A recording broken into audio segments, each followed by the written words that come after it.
What you are about to watch is for entertainment purposes only and does not constitute any type of advice. Always question the validity of what you see and what you hear. Viewer discretion is advised. Today's class in Tyranny 170 is going to be different and quite a treat for you. I know that I say that often, but I don't think I've ever disappointed. I will continue with our series, and now we have available a new class that both tyrants and true freedom seekers can benefit from. The class is FDM 320. It stands for Freedom 320, which is titled The New Literacy for Success and Freedom. I know it's a bit of an intriguing title, but it covers some interesting information such as why literacy is the solution to all your problems, sustaining freedom by understanding the justice system and why one must stay out of it, the existence of crime and violence, the financial system and why understanding it is the key to success, pension and unions as economical sustainability and true security, flaws in the education system, self-education as the ultimate answer, colleges and universities and the useful and useless degrees, how corporations and big companies leverage finance to tenfold or more with their wealth, and much more financial awakening content. Enrollment time is limited, and this is nothing like what you learn in your useless general studies, gender studies, and other useless degrees. We don't run an outrageous tyranny like many schools do. The information is very useful to realize what is truly happening in the world. Plus, the usefulness of the information that you receive will end up costing you less than a cup of coffee. If you drink coffee every day, in only 40 days, you will have spent the equivalent or more to the class, but not have the knowledge. People waste their year, their time, effort, and money because they don't know what's happening in the world. We hold nothing back on this training. Imagine seeing through the BS and being able to understand power, freedom, and where success really comes from. No more wasting time and shelling your money on empty promises from grifters. Only those who seek to understand freedom and dominion will benefit. If you'd rather take the blue pill and go back to your own realized slavery, please do so. Just make sure that you get a good quality Starbucks to go with that blue pill. But enough of this great news. This is not what today's class is about. Today's class is about making a case for the justification of the existence of government. I know this sounds so terrible to say it. Some of you probably spat your coffee when you heard these words coming out of my mouth. But hear me out. Suspend judgment and be ready to learn something powerful and useful. Don't let those feelings get in the way of your learning, which at the end of the day will translate to power. There's no knowledge that holds no power. All knowledge holds a certain level of power, so let's power you up. You see, many argue and debate until they're blue in the face that government is not needed and that we can do away much better without it. But let's look at the four main areas that history has taught us. History is a powerful revision strategy that less and less people find valuable. But as a tyrant, you must not be one of those people. The four areas that we will look are kingdoms, industrial-led economies, socialist-led economies, and anarchist idealism. These four pillars of how the world and societies have been dominated. History tells us that since humanity gained some level of consciousness, we have been thrilled by power. We have formed tribes and armies to defend the land, church communities, gangs, mafias, and many groups to belong. The reason why this has happened is that there's so much power in belonging. Any group that concentrates its abilities in any form is able to create power. The meaning of power is ability to do. If you see it as some magic, electrical, or mind-controlling power, then get that out of your system because it is not. Even though it can appear as so, because it's so influential and resourceful, but it is pure concentrated effort and resources. Take, for example, an awakened kingdom that realizes that their king is a tyrant who abuses his power, his people, and that he is just an overweight clown rather than the true leader or the warrior he claims to be. This is pretty much game over for the tyrant, since even his armies have abandoned him and went to work for another king in a far land. The people are left with no food, no resources, and very little water because the army took it as their benefit package.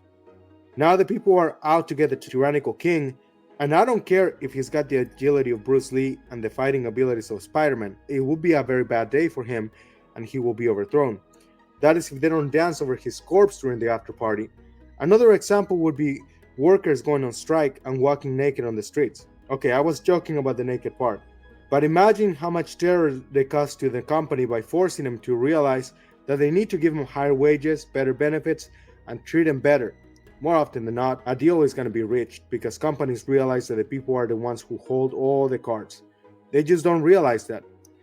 Same with gangs. Some terribly dressed thug can try to threaten and extort whomever he wants, but someone will probably issue him a beating and the gang activity will end. Now make that a 3,000 or more member gang with connections in the gun black market, access to getaway cars, massive, strong, and tall members who have done the time in prison and fear nothing, and indoctrinated members willing to do whatever the gang asks without asking questions. Anyone can tell you that things can get ugly and scary real fast. There are places like that where even the police is fearful. For a long time, El Salvador was a country invaded by domestic terrorism from gang members willing to destroy anything that does not serve them. Even children in schools formed cliques, investors formed hedge funds, churches formed outreach groups, and I hope you're seeing the picture now. We as people like to unite because we can concentrate power. This is one of the laws of power we have covered in our short content before, so make sure that you watch it sometime. Now let's look at the first pillar and examine the kingdom. The short and to the point story tells us that at some point groups of people realized that they could fight and conquer. Those fights were led by someone who strategized well and managed to win wars. At that point, the leader will rightfully claim their position as leader of the tribe, community, or land. Many of the leaders rightfully earned their positions because they came from fighting tribes and were warriors who risked their lives to conquer others and enslave the prior owners of those lands. Later, they realized that they did not want the next powerful warrior to become the leader, but rather a member of the family should be taking over the kingdom.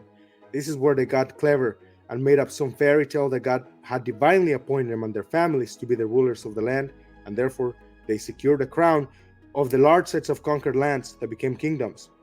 The charade would go on until some other tyrant would go on and conquer that kingdom and proclaim himself the lord of the land, bringing his soldiers and enforce his decree.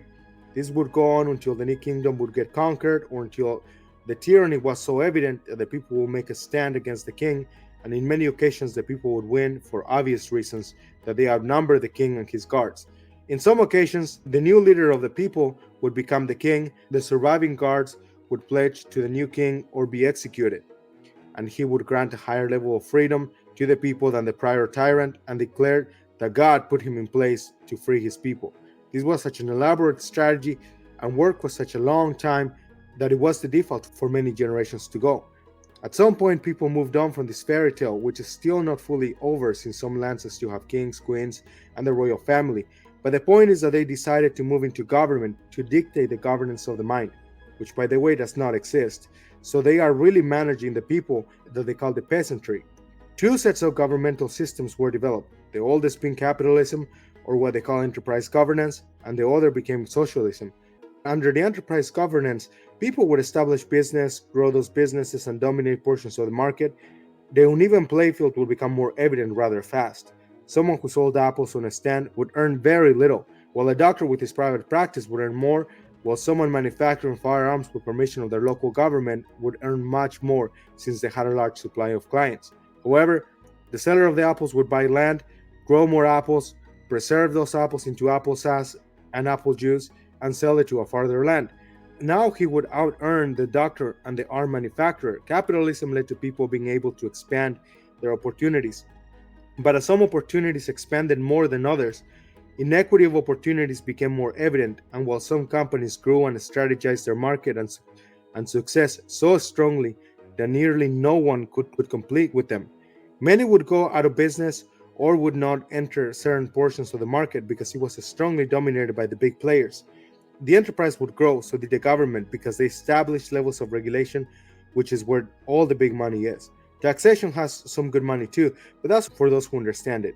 Those who understood paid little to no taxes. Regulation is a must to comply, and sometimes it will be worth it for government to let defiant private tyrants to go on for a while, violate the policies, mess with the people, and then hit them with a hefty fine, put some of them in prison, and in some occasions even close down their businesses if it served a better purpose. People got tired of the level of difficulty that capitalism brings, so they asked that the power be restored to the people as if it actually meant anything. Marx came up with the idea of abolishing private property, to which he had a point because he wanted to eliminate the enterprise. The private enterprise does not work for the money. They know it is used as monopoly for the lower classes. What they wanted were assets, lands, and raw goods, which is exactly what property is. If private property is abolished, there is no purpose in an entrepreneurial desire, so that about achieves the Marxist goal. He also wanted to do away with the family Not in the sense that he wanted people to be lonely and have no family, but in the sense that he wanted people to see that marriage was unnecessary and just a scam to get people to pay for divorce and divide the family, to be too distracted to see how the world was really orchestrated by the knowledgeable, which in turn are the powerful. Do you remember that cliche thing that says knowledge is power? This is why the people send their children to private school, away from the public political agenda. You see, Marx will probably have fitting really well with the red pill community, with groups such as MGTOW. Not very good looking, smart with finance and economics, and very aware of how some women exploit relationships and marriage to cash out. He would have had a YouTube channel with millions of followers. He was pretty smart, but too hyper-focused on his dislike for capitalism that he wrote his manifesto with the idea to destroy it, and his offering thus destroyed the idea of capitalism. He had a Bruce Lee-like mindset because when he was alive, no one dared to stand up to him. Now that he's gone, people say that it turns out that he wasn't even that smart. They think that even your grandma, who didn't even finish high school, could teach him something. What he did was getting tyrants smiling because they know that if property gets abolished, someone has to manage that property. We must remember that weapons are property, homes are property, cars are property, and even food is property. All land is then managed by government since there's no private enterprise. If government wants transportation, it's also managed by government officials. And food is shared only on a need basis. This may sound unharmonious and like a solution for the people, but that is until people are sent to ghettos to live in, low quality food is sent to the people, everyone is barely making a living regardless of their occupation, and questioning the actions of the government becomes a crime. Then all laws, indoctrination, and normalization of the status quo get done through the school system. People are no longer allowed to own guns because it becomes a police state right only for officers. Sure, there will be one or two people who get out of line, but they will get their guns confiscated and pay a fine or go to jail. That will set the example for anyone who's planning to act like they are smart. I hope that you can see why capitalism is very beneficial for government, but socialism is the ultimate control dream. Just remember that no empire lasts forever, so you must gauge for decline potentials and you will be fine. I have many friends in all three fields. I know some powerful bankers and enterprise players. I know advocates for socialism, and I know several anarchists as well. As a tyrant, your job is to make superficial friends who may just like you because everyone involved benefits from the friendship. As long as there's a mutual benefit, the strategy matters very little, as long as all roads lead to Rome. Those who understand anarchy know very well that the overthrow of the government is just an opportunity for the main player orchestrating the overthrow to move in as the new leader. It is very unlikely to convert into a kingdom since most of everyone does not subscribe to the fairy tale. It is also unlikely to convert to some capitalistic regime since that's very likely what caused the overthrow in the first place. It is more likely to become a socialist regime where at first it seems like an enjoyable level of freedom because there is no regulation, people are free to trade, no more taxes are paid, and people can do whatever they want. That is until the thugs form their cliques, rise to power, and try to take it from others. Some will have their own private security and cliques of their own to protect their assets, but most will lose it all. Cliques will begin to compete for power of the land, and people will be at war trying to establish who the power becomes.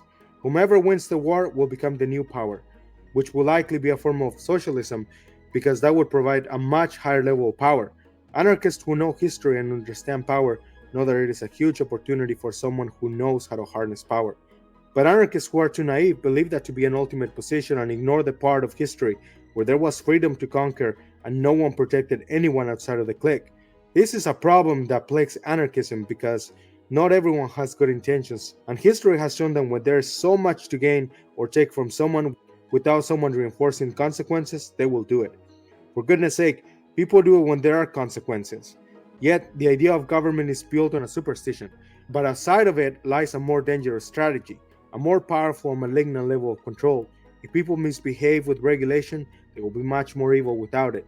If there are no prisons, no law enforcement, all crimes will become more normalized, and people will do anything to take from others. Look at socialist countries like China with their horrendous social credit system, or North Korea. Look at Cuba. Look how far Germany took it, which led to World War II. I'm not trying to scare you, but rather to get you to think, to get you to read, and to get you to understand history and what has gone on, because that affects us all. Government is not the ultimate solution, but it is not the ultimate failure. It can lead to so much worse if it turns into socialism or into a kingdom, or if thugs overtake it and become socialist or pseudo-capitalist. If it all goes into a digital coin, a cashless society will have some drastic consequences. AI is already disrupting the world. We're in this world full of uncertainty and potential for things to go great or become worse. This is why you must become informed. Check out Freedom 320 and start your learning journey. Also, we have a new sponsor. Awaken ABA in Oregon is open for people outside of the state of Oregon to learn about nature and awakening. As of 2025, people will be able to be licensed in Oregon even if they are not Oregon residents. As of 2024, many people from all over the state are jumping on this opportunity. Awaken ABA is the most affordable and fastest option to get licensed in the state of Oregon. The intellectual awakening experience is so powerful in bringing awareness to the human brain that both tyrants and freedom advocates have experienced it several times in their lives. It brings awareness and realization so powerful that some people use it to be open for secret knowledge. The closest that I can describe it is as a mystical experience where you open up to a multidimensional perception. It's sort of like in the Bible when Ezekiel experienced the angel with several heads. I'm not sure how else I can put it. I will put the links in the description so you can check it out and see if it's something you want to get involved with. I hope that today's class has been insightful. We will continue to post further classes, and if you are getting anything from them, please donate so that we can further research and create more eye-opening content. It takes time, resources, and effort to find this information. So if you find it useful, buy us a cup of coffee or a burrito. Or if you have no money yet, just share the video with someone who may find it entertaining. The whole point is to get people to read and find out for themselves how life truly works. Anyone and everyone has an opinion, but the truth can be found. And whether you are a would-be tyrant or some type of freedom advocate, I hope that this channel has been useful to you. Next segment will be interesting as well. It has been an honor having you.